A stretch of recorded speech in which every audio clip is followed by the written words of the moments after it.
கொய்யாப்பழம் அல்லாஹ்வுடைய கிருபையால் நமக்கு கிடச்சிருக்கு.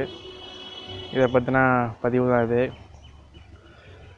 இன்றைய வாழ்க்கையில் அநேகமான நபர்கள் வேலை பளுவின் காரணமாக பழங்களை உடலில் எடுத்துக்கொள்வதை விட்டு தூரமாகி இருக்குதை நம்ம பார்க்க முடியுது. அதற்கான விழிப்புணர்வு பதிவு தான் இது. ஆப்பிள், ஆரஞ்சு, திராட்சை பழங்களில் விட கொய்யா பழத்தில் சர்க்கரை அளவு குறைவாக இருக்குது என்று சொல்லப்படுகிறது. இந்த பழத்தில் விட்டமின் சி அதிகமாக காணப்படுது.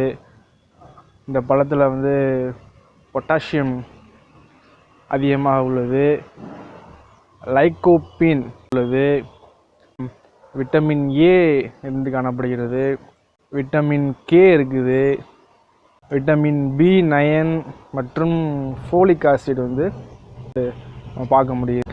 பழங்களை நம் அன்றாட உணவில்